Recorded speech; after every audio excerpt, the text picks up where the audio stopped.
Nasubukan nyo na po ba yung ating recipe ng ham and cheese empanada?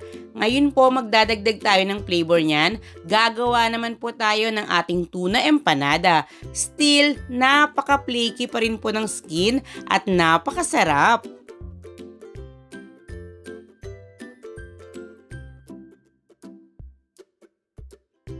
Sa isang lalagyan, pagsasama-samahin lang po natin lahat ng ating mga sangkap.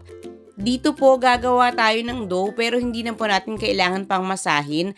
At sa mga nagtatanong noong nakaraan nating video, yes, wala po tayong gagamitin pa na kahit na anong pampaalsa. Dito po, vegetable shortening ang gamit ko, pero pwede rin naman po kayong gumamit ng lard.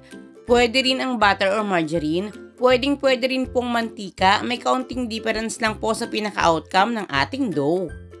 Cold water po yung gamit natin dito o malamig na tubig. Then dahan-dahan lang po tayo sa paglalagay dahil possible po na magkakaiba yung harina na gamit natin. Magkakaiba rin po yung kakailanganin nating tubig.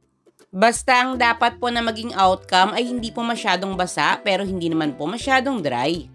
Balutin lang muna ng plastic or cling wrap then set aside. Pwedeng ilagay sa fridge habang ginagawa naman po natin yung ating filling.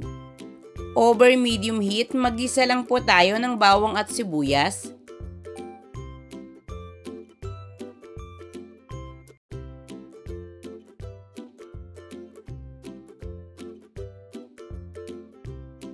Then, ilagay na po natin yung ating na-drain na tuna. Pero make sure lang po na yung pinaka-liquid ay huwag nyong itatapon dahil gagamitin rin po natin ito mamaya.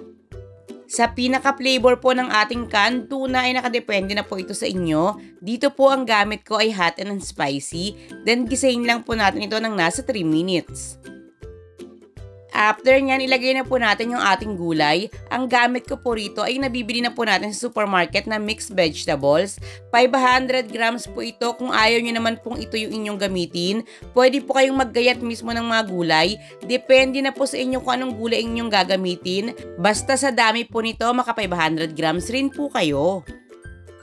Naglagay na rin po tayo ng pampalasa, asin at paminta lang. Haluing mabuti din, igisa po ulit natin ito ng nasa 3 minutes. Saka naman po natin idadagdag yung pinaka-liquid dun po sa ating tuna.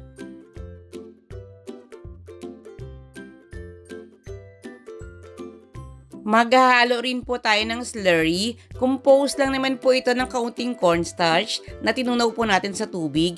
Ito po ay magbibigay ng medyo makapal na texture dito po sa ating tuna filling.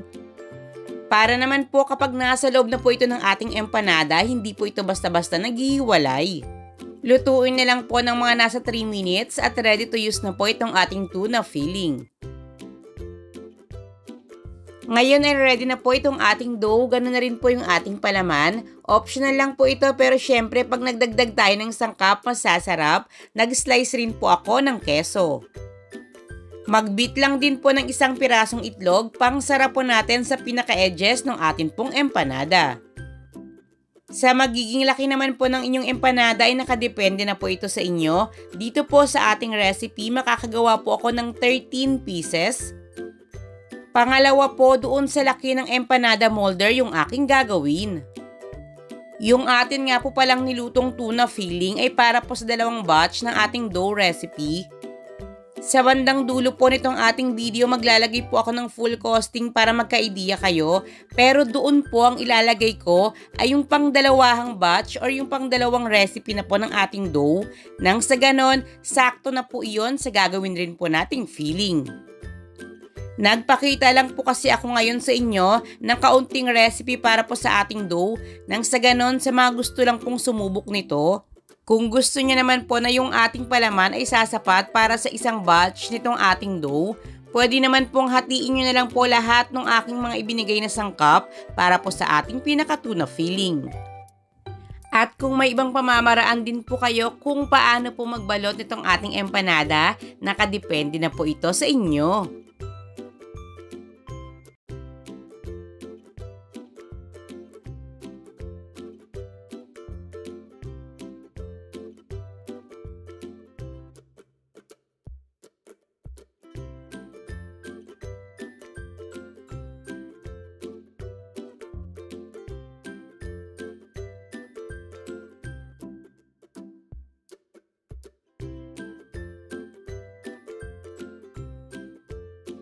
Sa pagluluto naman po nito, pwede nyo po itong i-bake, pwede rin pong prituhin. Doon po sa nakaraang video natin sa ating ham and cheese empanada, makikita nyo yung pinaka-outcome kapag ito po ay na-bake. Prituhin sa katamtamang lakas lang po ng apoy dahil luto naman po yung pinakapalaman, yung ating dough na lang po ang ating niluluto hanggang sa ito po ay mag-golden brown. And charan! Isang video na naman po na detalyado ang ating natapos na naway makatulong sa inyo, ganun na rin po sa inyong mga pang-negosyo. Natingnan nyo naman po yung kinalabasan kung gaano ka-flaky yung pinakapabalat natin sa ating empanada at kung gaano katakam-takam yung ating pinakapalaman. Kung nandito lang kayo, maaamoy nyo na napakabango po nito, kaya naman po siguradong hindi uli kayo ipapahiya sa inyong mga suki. At kung gagawin nyo po itong pang negosyo, nagbigay rin po ako ng full costing para magka-idea po kayo.